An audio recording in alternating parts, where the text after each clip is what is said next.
Kita akan membahas satu ayat di dalam Al-Quranul Karim tentang tujuan diciptakan kita semuanya. Allah Subhanahu wa ta'ala berfirman dalam surah Adz-Dzariyat ayat 56, wa ma khalaqtul jinna wal insa illa liya'budun ma uridu minhum min rizqin wa ma uridu an yut'imun innallaha huwar razzaqu dzul quwwatil matin. Allah, dan aku tidak menciptakan jin ataupun manusia melainkan supaya mereka beribadah atau mengabdi kepadaku. Aku tidak hendak dari mereka, dan aku pun tidak berkehendak supaya mereka memberi makan kepadaku. Allah Maha Pemberi rizki yang mempunyai kekuatan lagi sangat kokoh. Ma'asyiral muslimin wal muslimat rahimani wa rahimakumullah. Ayat ini menjelaskan kepada kita tentang tujuan diciptakan kita semuanya, bahwa tidaklah Allah menciptakan kita kecuali diperintahkan untuk beribadah kepada Allah. Karenanya Nabi SAW dan para nabi sebelumnya diutus oleh Allah Subhanahu wa ta'ala untuk mewujudkan kenapa Allah Subhanahu wa ta'ala menciptakan kita. Dalam surah An-Nahl 36 Allah mengatakan, walaqad ba'atsna fi kulli ummatir rasulan an ya'budullaha wajtanibut taghut. Dan tidaklah kami utus pada tiap-tiap umat ini seorang rasul, di mana tugas mereka menyeru kepada manusia beribadahlah kepada Allah dan jauhi perkara taghut. Ma'asyiral muslimin yang dimuliakan Allah Subhanahu wa ta'ala, ada beberapa kaidah yang harus kita pahami seputar ibadah ini. Namun sebelum saya menjelaskan tentang kaidah-kaidah seputar ibadah, terlebih dahulu kita akan menjelaskan apa penyebab Allah Subhanahu wa ta'ala mensyariatkan ibadah kepada kita dan apa hikmahnya. Adapun sebabnya, tadi saya sudah jelaskan bahwa sebab puncaknya adalah Allah Subhanahu wa ta'ala menciptakan kita semuanya, bahkan manusia dan jinnya, adalah untuk beribadah. Kemudian yang kedua, ibadah ini adalah bentuk al-imtihan. Imtihan atau ikhtibar artinya ujian bagi kita semuanya. Karena Allah Subhanahu wa ta'ala berfirman, alladzi khalaqal mauta wal hayata liyabluwakum ayyukum ahsanu amala. Dialah yang menciptakan kematian dan kehidupan. Untuk apa? Menguji kalian. Apa yang diuji? Siapa di antara kalian yang baik amalannya, yang baik ibadahnya. Jadi dengan adanya ibadah itu kita sedang diuji oleh Allah Subhanahu wa ta'ala. Apakah kita termasuk orang-orang yang taat dengan Allah dan tunduk kepadanya, ataukah orang-orang yang bermaksiat dan membangkang kepada Allah Subhanahu wa ta'ala? Makanya Allah perintahkan kita ibadah. Ma'asyiral muslimin yang dimuliakan Allah Subhanahu wa ta'ala, adapun hikmahnya tentu banyak sekali. Pertama, dengan adanya ibadah ini kita bisa tenang hati. Jadi hati kita ini bisa tenang dengan adanya ibadah. Karena Allah Subhanahu wa ta'ala berfirman dalam surah Ar-Ra'd ayat 28, alladzina amanu wa tatma'innu qulubuhum bi dzikrillah ala bi dzikrillahi tatma'innul qulub. Dan orang-orang yang beriman kemudian mereka merasa tenang hati-hati mereka dengan zikir kepada Allah. Ingatlah dengan berzikir kepada Allah, artinya ibadah. Karena zikir bagian ibadah, maka hati-hati manusia akan tenang. Jadi ibadah itu diantara hikmahnya adalah supaya hati kita tenang. Kemudian yang kedua, supaya wajah kita bercahaya. Dalam surah Al-Fath ayat 29 Allah mengatakan, simahum fi wujuhihim min athari sujud. Tanda mereka ada pada wajah-wajah mereka dari bekas-bekas sujud mereka. Ulama tafsir mengatakan maksudnya tanda-tanda mereka ada di wajah-wajah mereka dengan pengaruh sujud. Orang-orang yang suka beribadah, Allah akan berikan cahaya di wajah mereka di dunia, di kuburan, bahkan kelak pada hari kiamat. Dan ini sudah saya jelaskan ketika menjelaskan tentang kelompok-kelompok orang-orang yang mendapatkan cahaya. Kemudian yang ketiga, dengan adanya ibadah bisa meluaskan rizki, bahkan keberkahan dalam hidup. Nuh alaihi salatu wassalam pernah menasihati kaumnya saat paceklik yang berkepanjangan hampir 40 tahun lamanya. Nuh mengatakan, faqultu astaghfiru rabbakum innahu kana ghaffara yursilis samaa alaikum midrara wa yumdidkum bi amwalin wa banin wa yaj'al lakum jannatin wa yaj'al lakum anhara. Kata Nuh kepada kaumnya, banyak-banyak istighfar kalian, dan istighfar bagian daripada ibadah, karena Allah subhanahu wa ta'ala zat yang maha pengampun lagi maha penyayang. Kalau kalian memperbanyak istighfar, kata Allah, yursilis sama alaikum midrara, Allah akan menurunkan hujan deras kepada kalian. Wa yumdidkum bi amwalin wa banin, Allah akan memperbanyak harta dan keturunan kalian. Wa yaj'al lakum jannatin wa yaj'al lakum anhara, dan Allah akan hasilkan banyak hasil di kebun-kebun dan hutan-hutan kalian, dan Allah aliri sungai-sungai kalian. Lihat bagaimana istighfar bisa membuka banyak rizki kepada kita, dan istighfar bagian daripada ibadah kita kepada Allah subhanahu wa ta'ala. Kemudian yang keempat, dengan adanya ibadah ini, ja'alallahu azza wa jal al-ibadat maidanan littasawi. Ulama mengatakan dengan adanya ibadah maka menjadikan manusia setara. Dengan adanya ibadah itu menjadikan manusia setara. Baik anda kaya, anda miskin, anda pejabat, anda rakyat, berkulit hitam, berkulit putih, berkulit merah, ras apapun, itu di mata Allah subhanahu wa ta'ala sama.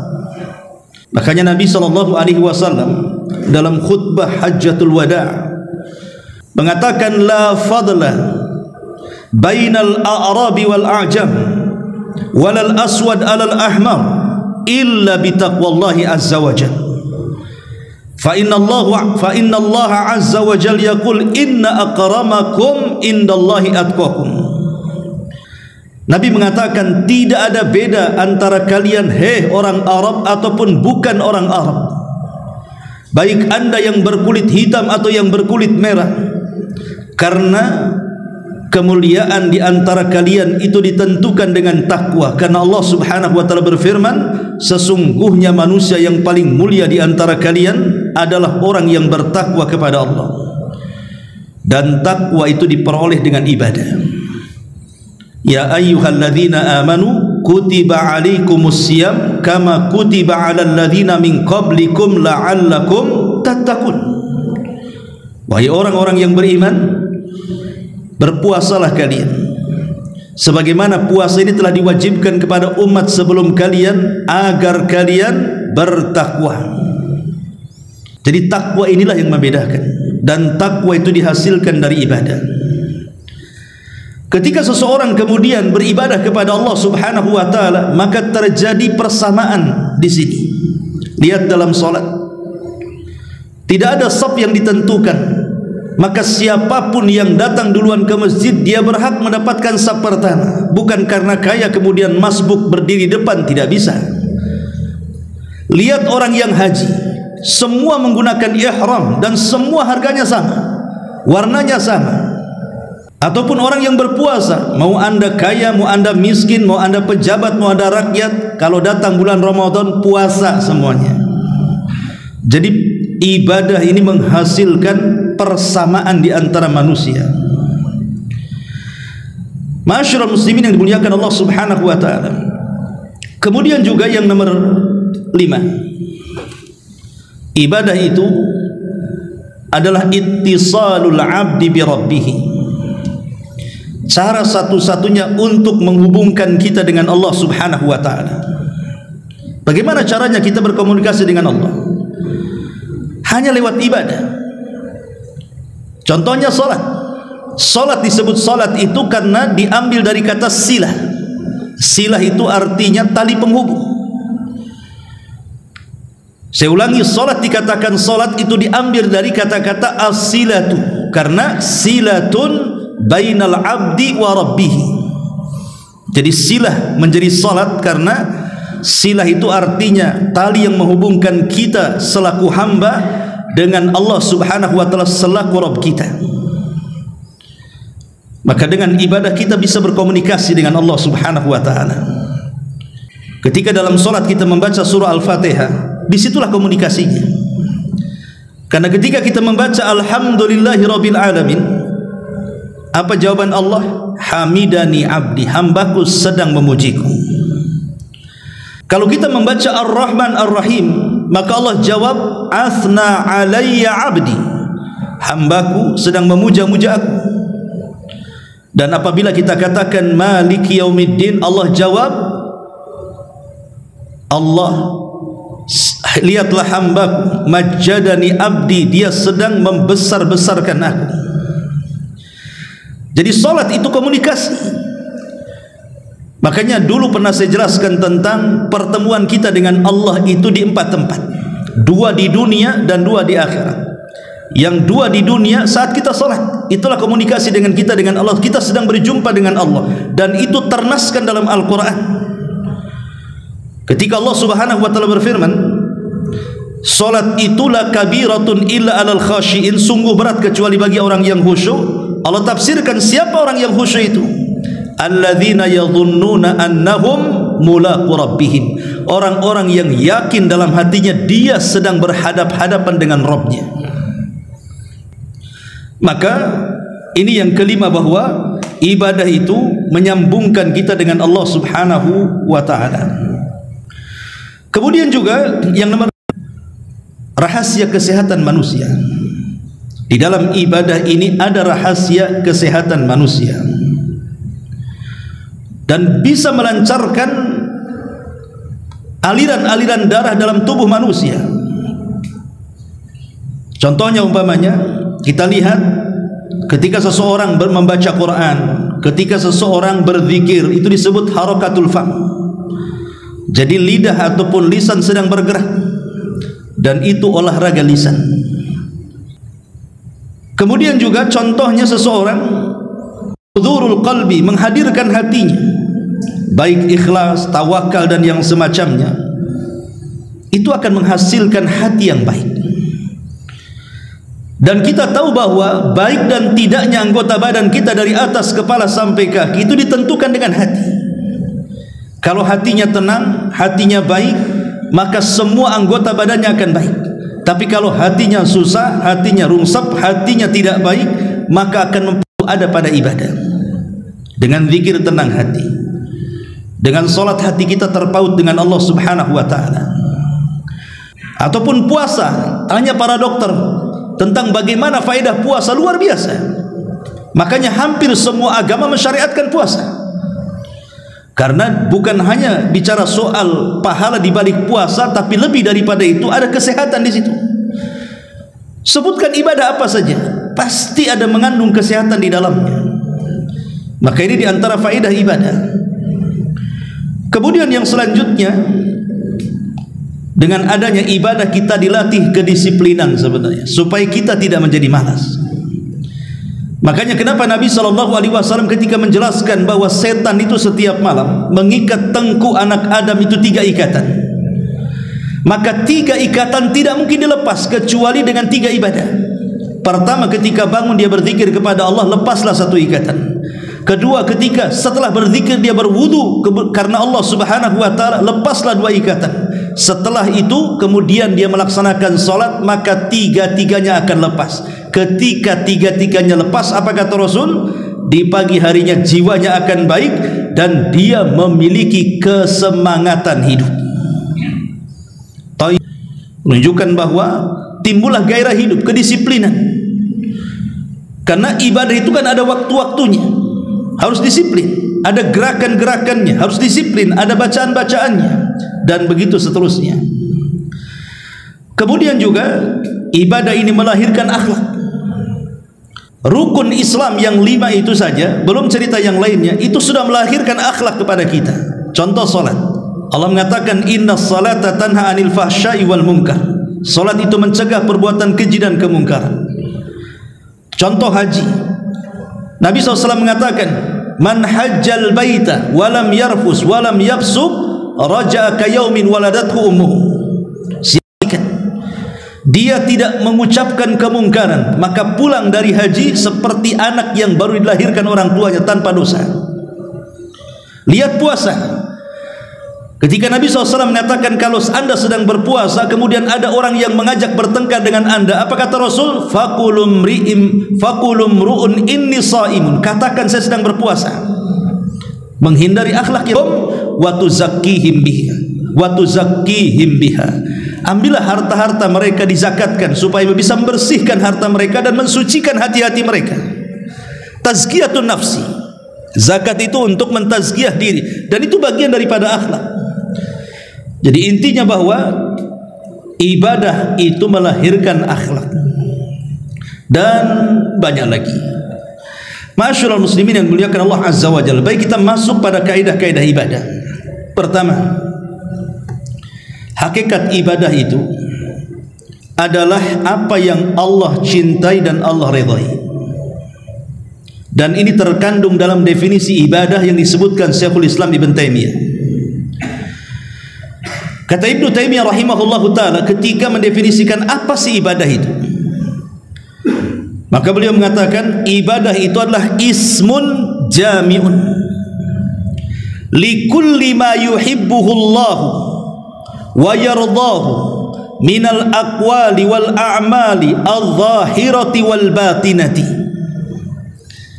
Kata Ibnu Taimiyah rahimahullah tadi mengatakan ibadah itu adalah ismun jami, sebuah nama yang bersifat universal, sebuah nama yang bersifat umum, mencakup segalanya. Itu disebut ismun jami, mencakup segalanya terhadap apa-apa yang Allah cintai dan Allah ridhai, baik dari kata-kata ataupun perbuatan, baik yang tampak ataupun yang tidak tampak. Itulah ibadah. Saya ulangi, ibadah itu sebuah nama yang umum yang mencakup semua yang Allah cintai, semua yang Allah ridhai, baik berupa ucapan, baik berupa perbuatan, baik yang tampak ataupun yang tersembunyi. Dari sini kita tahu bahwa ibadah itu bukan hanya sekedar di majelis taklim, bukan hanya sekedar di masjid, bukan hanya acara-acara pengajian, zikir dan begitu seterusnya, tetapi semua ucapan dan perbuatan kita yang Allah cinta dan redha itu disebut ibadah. Kalau kita mengeluarkan kata-kata yang santun, Allah suka, berarti mengeluarkan kata-kata yang santun itu ibadah. Kalau seandainya kita membantu orang dengan tangan kita, mengangkat sebuah barang, menolong orang, Allah kok suka, maka itu ibadah. Ketika ada orang yang bertengkar, kemudian kita berusaha mendamaikannya, Allah suka, maka mendamaikan orang bertengkar itu ibadah. Maka ibadah itu mencakup segalanya. Yang penting Allah suka, itu ibadah. Artinya kalau Allah tidak suka, justru Allah benci, Allah tidak redha, justru Allah murka, itu bukan ibadah. Ma'asyiral muslimin yang dimuliakan Allah Azza wa Jalla, ini yang pertama. Yang kedua, sifat ibadah itu tauqifi. Sifat ibadah itu tauqifiyah. Apa tauqifiyah?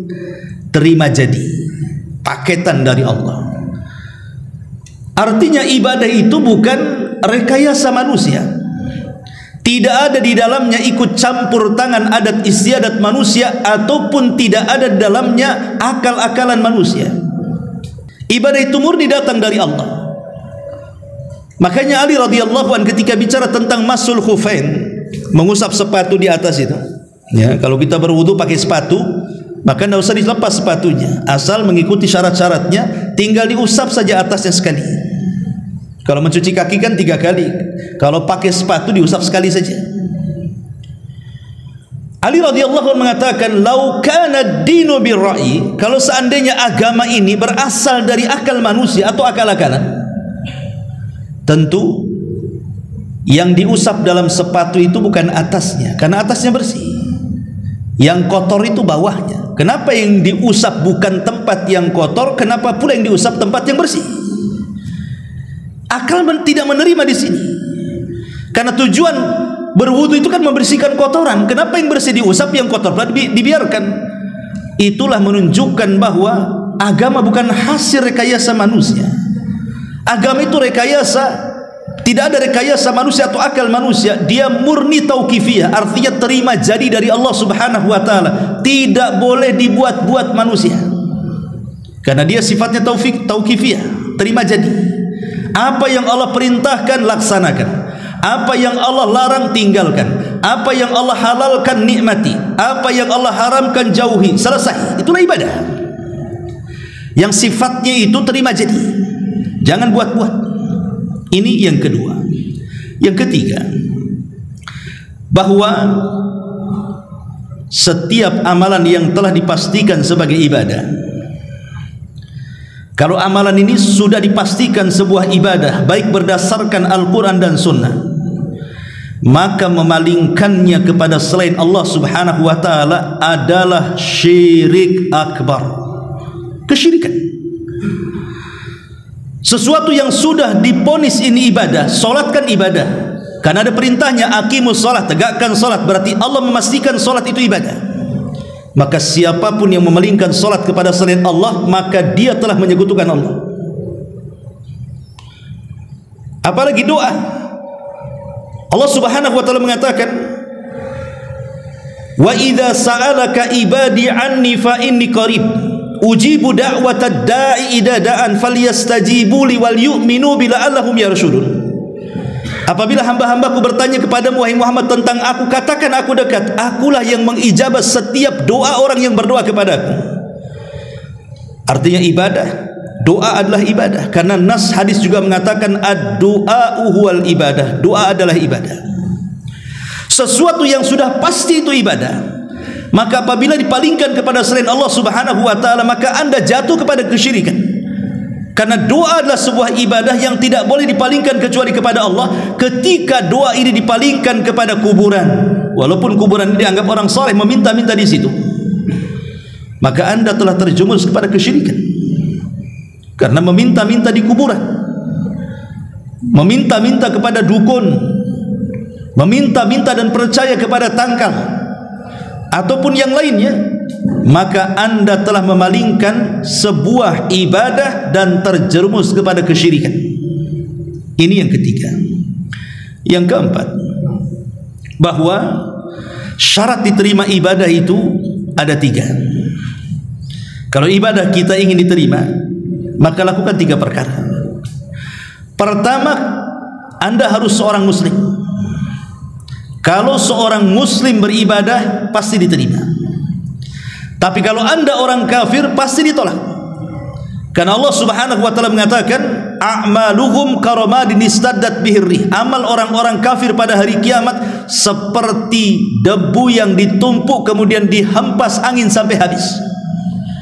Amal mereka tidak ada guna. Sebaik apapun mereka di dunia, balasannya di dunia saja. Di akhirat mereka tidak ada bagian sedikit pun. Karena syarat diterima ibadah itu harus orang muslim. Yang kedua, harus ikhlas. Walaupun ada seorang muslim, tapi kalau tidak ikhlas karena Allah Subhanahu wa ta'ala, percuma. Ketika anda beribadah karena manusia riya, ingin dipuji manusia, ingin didengar manusia, takabur di hadapan manusia, maka ibadahnya ditolak. Ana aghna syuraka 'ani syirki man 'amila 'amalan asyraka bi ma'i taraktuhu wa syirkahu. Akulah zat yang paling kaya dari seluruh sekutu-sekutuku, maka siapa yang beramal saleh menyekutukan aku di dalamnya, aku tinggalkan kesyirikan dan para pelakunya. Ini Allah berfirman hadis qudsi. Artinya bahwa siapapun yang memalingkan ibadah karena manusia, karena pujian dan begitu seterusnya, maka ditolak ibadahnya. Karena harus ikhlas karena Allah Subhanahu wa ta'ala. Wa ma umiru illa liya'budullaha mukhlishina lahuddin. Tidaklah mereka diperintahkan untuk beribadah kecuali ikhlas, ketaatan hanya diberikan kepada Allah. Yang ketiga, harus ittiba, mencontoh Nabi. Anda seorang muslim, Anda sudah ikhlas, tapi ibadah Anda tidak mencontoh Nabi, Anda buat-buat sendiri. Salat Isya tadi saya buat 10 rakaat, diterima salatnya? Tidak diterima, karena Rasul tidak mencontohkan salat Isya itu 10 rakaat. Anda berkurban, tiba-tiba orang pakai unta, pakai sapi, pakai kambing, Anda pula pakai kuda. Rasul tidak mencontohkannya, maka korban Anda ditolak. Anda masuk rumah, tiba-tiba setiap masuk rumah melaksanakan 2 rakaat solat. Harusnya masuk masjid, itulah 2 rakaat solat tahiyatul masjid. Ini tidak masuk rumah, 2 rakaat solat tahiyatul bait namanya. Diterima solatnya? Tidak diterima, karena Rasul tidak mencontohkannya. Atau Anda kemudian menyembelih kurban sebelum salat Id, diterima ibadahnya? Tidak, walaupun itu adalah hari Idul Adha, karena waktunya sudah ditentukan setelah salat Id baru diterima. Kalau sebelum salat Id disembelih, itu bukan kurban namanya, hanya penyembelihan biasa, karena tidak mencontoh Nabi SAW. Jadi ibadah ini harus mencontoh Nabi SAW. Pertama, dalam bilangan. Kalau Rasul sudah menyebutkan bilangan, maka jangan membuat bilangan baru. Maghrib 3 rakaat, jangan pula ditambah menjadi 4 rakaat. Wudu 3 kali 3 kali, jangan ditambah jadi 4 kali 4 kali 5 kali 5 kali. Karena Rasul wa zalama, barang siapa yang menambah dalam basuhan wudu lebih daripada 3, dia telah berbuat jahat dan zalim. Karena Rasul tidak mencontohkan. Pamannya sebab masuk masjid solat betul, tapi sebab masuk rumah solat tidak ada hadisnya, tidak ada perintahnya. Ataupun masalah kaifiyah cara, orang solat tadi takbiratul ihram, kemudian berdiri, ruku, sujud dan seterusnya, tidak, dia solat dari tasyahud dulu. Ini tidak tertib, Rasul tidak mencontohkannya. Tidak ada cara seperti itu, ya. Ataupun mamanya dalam tempat dan waktu, haji ke Mekah, ini enggak, haji ke Karbala, ke Irak sana, seperti yang dilakukan orang-orang Syiah, diterima hajinya? Tidak, karena haji itu hanya bisa ke Mekah saja, disitulah tempat manasiknya. Kok ke Karbala pula hajinya, gimana ceritanya? Ataupun masalah waktu juga sama tadi. Contohnya umpamanya kurban tadi, waktunya setelah sholat Id, dia gunakan sebelum sholat Id, tidak diterima kurbannya. Jadi perkara-perkara ini, walaupun sudah dilakukan, Anda seorang muslim, Anda ikhlas, kalau tidak mencontoh Nabi, percuma ibadahnya. Dan tiga-tiganya harus ada. Inilah disebut syarat diterimanya amal. Ini yang bahwa ibadah itu tidak, ibadah itu kan ada 2. Ada ibadah badan, ada ibadah hati. Dan ibadah badan itu ditentukan ibadah hati. Ingat, Anda dapat pahala saat sholat. Itu sholat kan ibadah badan, tuh ada gerakan-gerakannya. Sedekah juga ibadah harta, haji juga ibadah harta dan badan. Itu tidak bisa ditentukan kecuali dengan adanya ibadah hati. Jadi yang menentukan diterima ibadah badan adalah ibadah hati. Dan ibadah hati yang menentukan ibadah badan itu ada 3. Pertama, al-hub, perasaan cinta. Yang kedua, al-khawfu, perasaan takut. Yang ketiga, ar-raja'u, perasaan harap. Cinta, takut, harap tidak boleh lepas pada hati kita saat ibadah, karena ini yang menentukan nilai ibadah badan. Ketika kita sholat, contoh saja sholat, nanti kiaskan dengan ibadah yang lainnya. Ketika kita sholat, maka hati kita harus dipenuhi dengan 3 perkara. Pertama, cinta.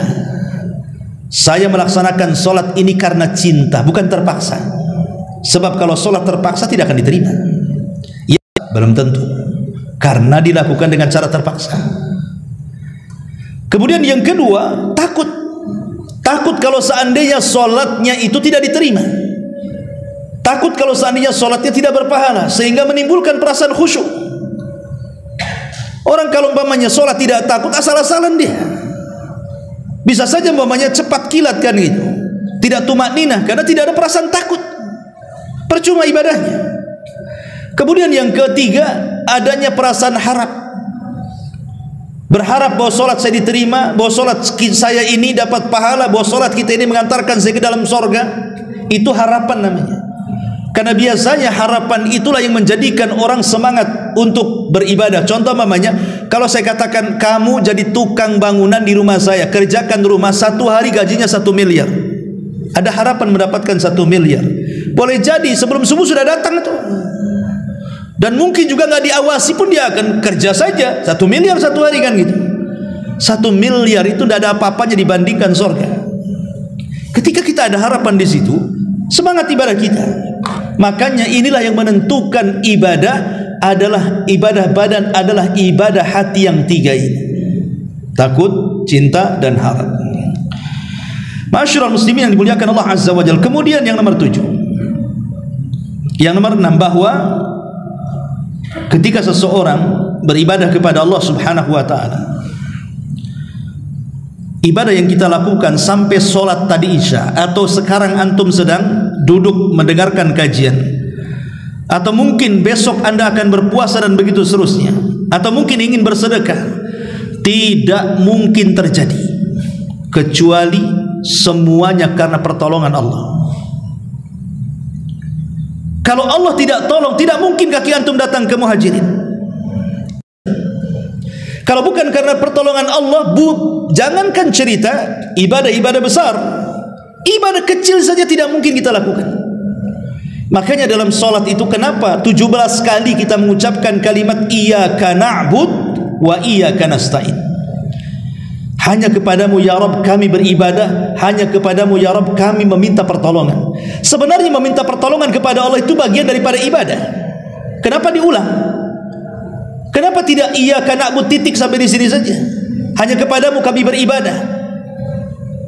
Karena kalimat wa iyyaka nasta'in dan hanya kepadamu kami minta pertolongan. Minta pertolongan kan bagian daripada ibadah. Kenapa dikhususkan, dikeluarkan? Ketika Allah Subhanahu wa ta'ala mendahulukan kalimat ibadah, kemudian kalimat pertolongan yang kedua, karena ibadah itu tidak mungkin dilakukan kecuali karena adanya pertolongan Allah.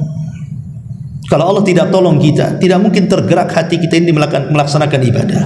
Dari sini kita tahu bahwa jangan takabur dengan ibadah.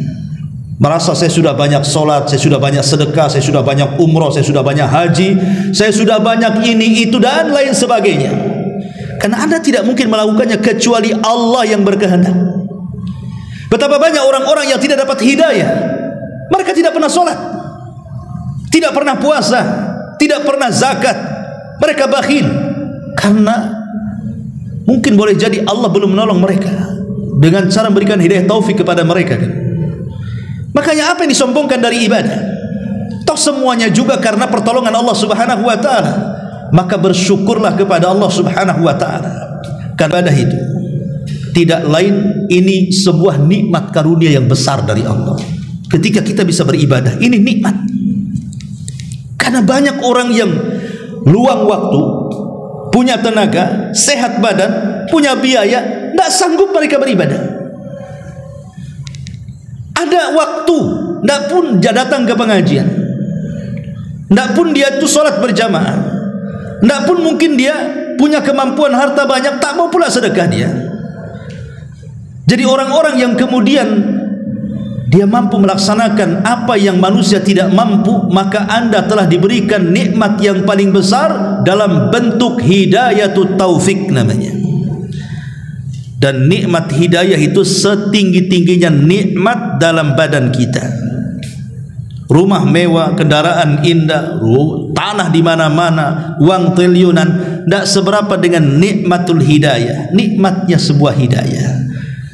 Kenapa? Karena gemerlapnya keindahan dunia itu ada waktunya kita akan meninggalkannya. Boleh jadi dunia yang meninggalkan kita atau kita yang meninggalkan dunia. Tapi hidayah itu akan terus dibawa kenikmatannya sampai setelah kematian kita. Ma'asyiral muslimin wal muslimat rahimani wa rahimakumullah. Dan ingat bahwa yang keberapa, yang ke-8. 8. Bahwa manfaat ibadah itu manfaat ibadah itu tidak kembali kepada Allah. Ingat, manfaat ibadah itu tidak kembali kepada Allah, tapi manfaat ibadah itu kembali kepada kita. Allah tidak berhajat dengan ibadah kita.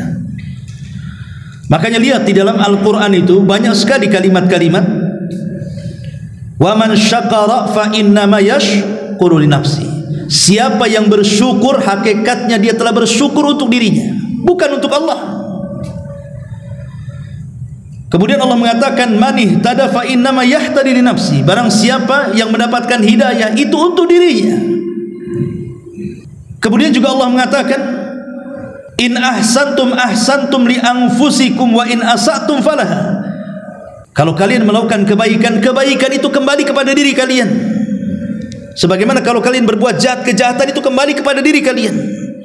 Jadi Allah Subhanahu wa taala tidak berhajat dengan kita, tidak berhajat dengan ibadah kita.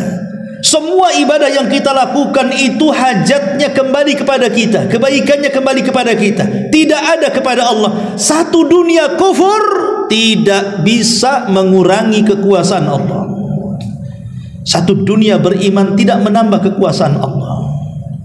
Kita ini adanya tidak menggenapkan, perginya juga tidak mengganjilkan. Bagi Allah Subhanahu wa taala, kita ini apa?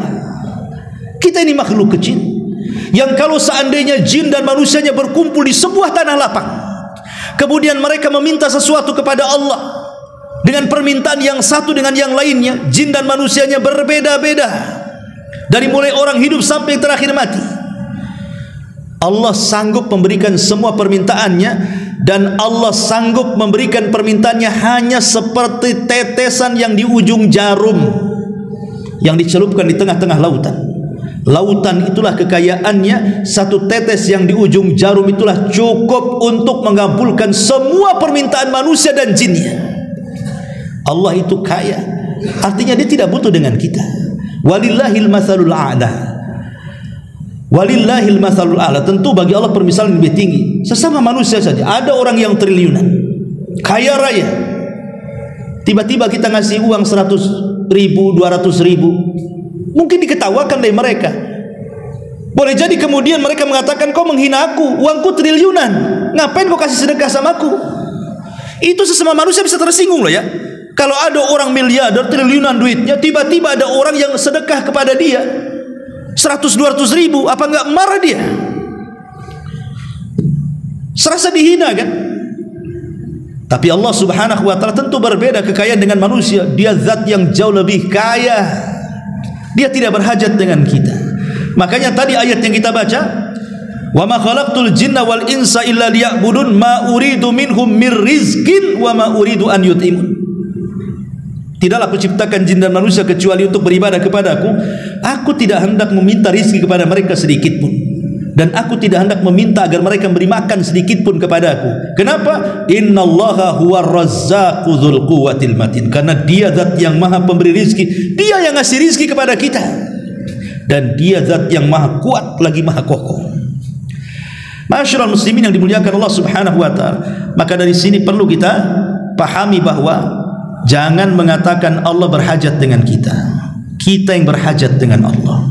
Dan ibadah itu akan kembali kepada kita, bukan kembali kepada Allah Subhanahu wa taala. Ma'asyiral muslimin yang dimuliakan Allah Subhanahu wa taala. Kemudian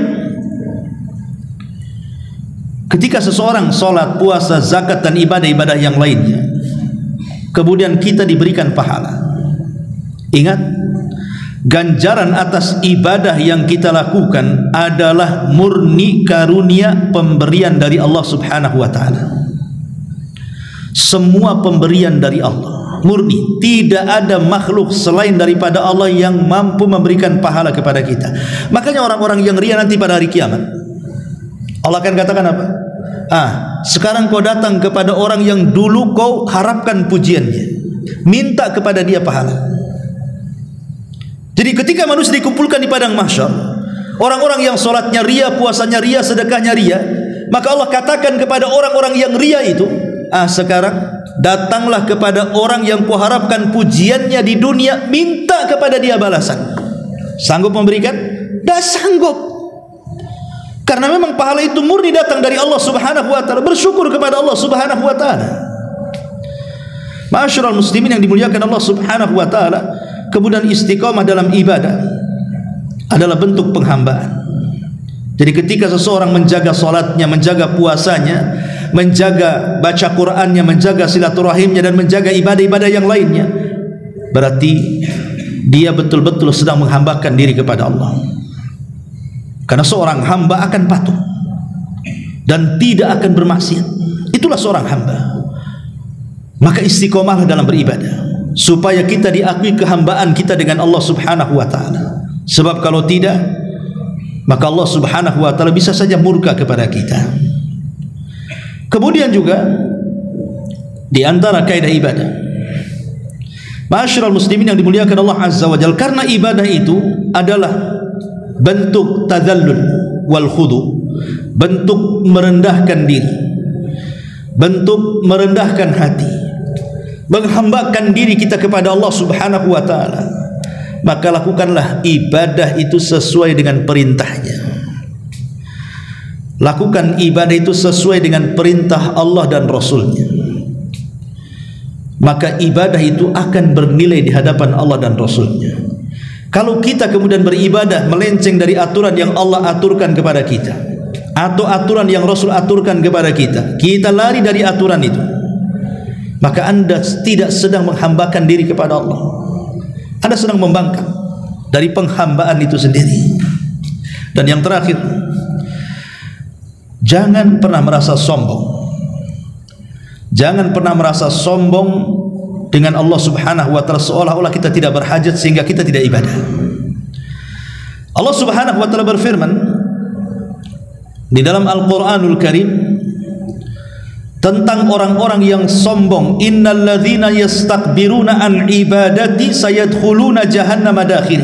Al-Anbiya 19. Orang-orang yang sombong dan tidak mau beribadah kepadaku, kata Allah, maka kelak mereka akan dimasukkan ke dalam neraka jahanam dalam keadaan hina dina, rendah. Karena banyak orang-orang yang tidak berhajat, seolah-olah tidak sholat tidak beban, seolah-olah tidak puasa Ramadan tidak ada hutang, seolah-olah dia tidak mau bersedekah itu karena buat apa saya sedekah, capek saya kerja, nanti saya miskin lagi. Buat apa saya haji, menghabiskan waktu, tenaga, capek di jalan. Ini orang sombong, karena seolah-olah tidak berhajat dengan Allah kan. Kita ini tidak lepas dari Allah Subhanahu wa taala.